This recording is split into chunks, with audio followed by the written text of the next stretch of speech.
Hey, welcome to the Explainer. So let me ask you something. Why do you love the way you do? I mean, why do we search for a soulmate or get swept off our feet by love at first sight? It feels so personal, so uniquely us. But what if I told you those feelings are actually the end result of a wild 2,000-year-old argument? Well, today we're going to dig into that history and figure out what's really going on when we talk about love. So yeah, what is love? It seems like the most personal question you could ever ask, right? Something only you can define for yourself. But the reality is, any answer you give is shaped by this incredibly long, messy, and fascinating history of ideas. We're going to trace that history.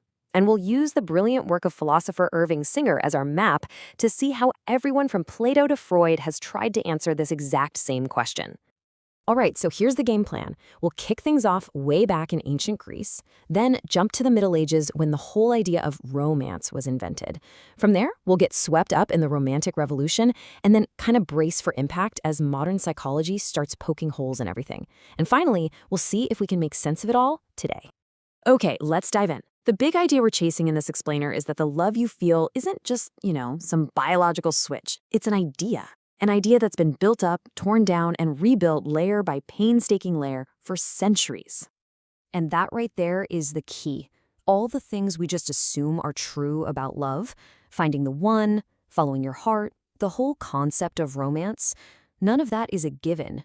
These are cultural inventions. They had to start somewhere. And for the Western world, that somewhere is ancient Greece, with a guy you've probably heard of.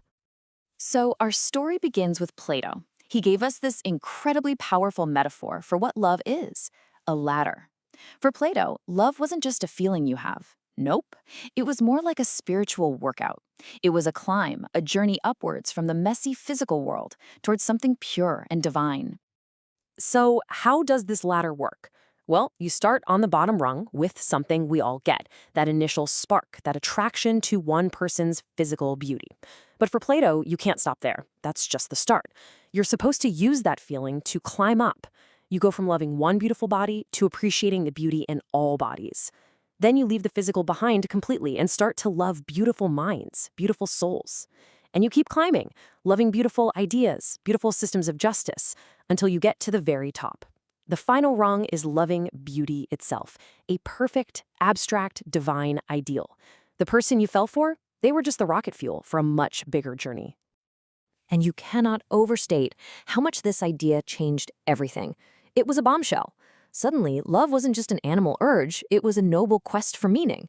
And honestly, you hear echoes of it everywhere today. Every single time someone talks about wanting a deeper connection or finding their soulmate, that's a 2,000-year-old echo of Plato's ladder. Now, Plato's ideas were the law of the land for centuries. But, eventually people started to get a little restless. They started asking, hey, what about love down here on Earth? What about the messy, complicated, but amazing love between two actual people? And this was a radical shift that gave us the idea of romance. To really get this shift, you've got to look at these two competing ideas. On one hand, you had Christian agape.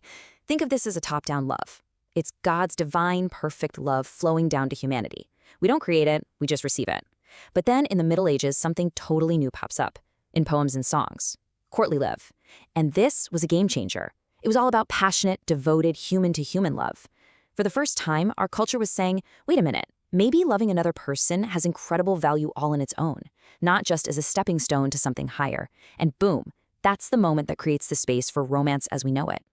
So courtly love kind of cracked the door open for human romance. But then, a couple centuries later, a new movement came along and just kicked that door off its hinges. These were the Romantics. And they didn't just think passion was okay, they basically worshipped it. For them, a life without passionate love wasn't really a life at all. This is exactly where our modern obsession with following your heart comes from. The Romantics put passion on a pedestal.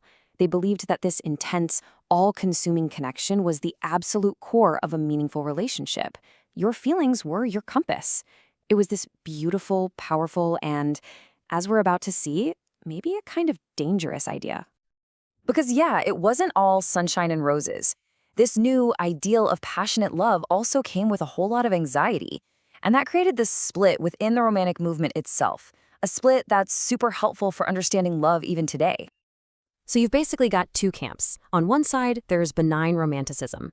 This is the hopeful, optimistic take. Love is two souls merging into one, perfect understanding, total unity.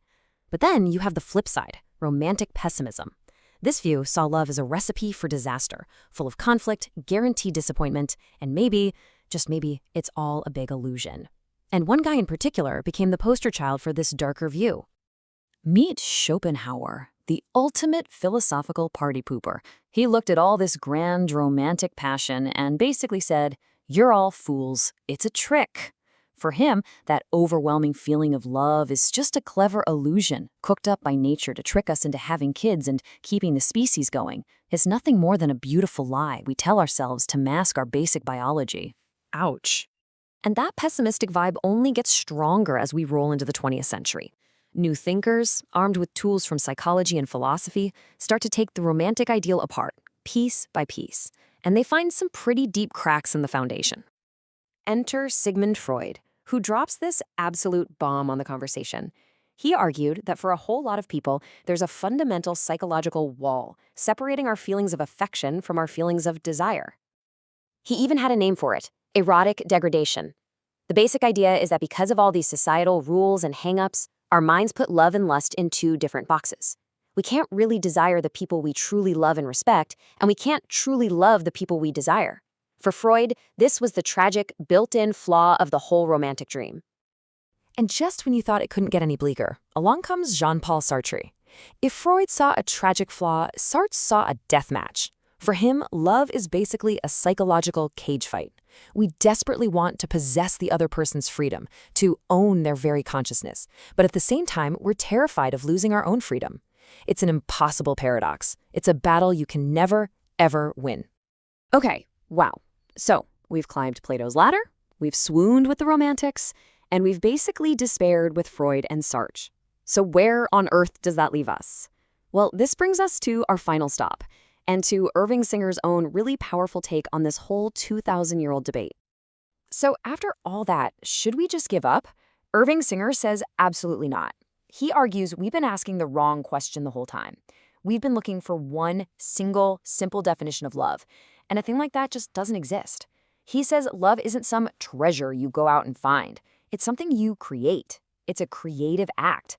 It's about seeing the value in another person and, through an act he calls bestowal, actively creating new value in them with your love.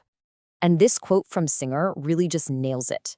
The whole point of this journey through 2,000 years of ideas isn't to finally land on the one right answer. It's to understand all the different ingredients that have gone into making up our own modern ideas about love. There's no one-size-fits-all solution here. And that brings us right back to the beginning. We've seen love as a ladder, as a romance, as a passion, as a biological trick, and as a feudal battle. All of these ideas are still floating around in our culture, shaping how we feel whether we realize it or not. So the real question isn't what is love? The real question is, now that you know all this, what are you going to do with it? How will you define it? Thanks for watching.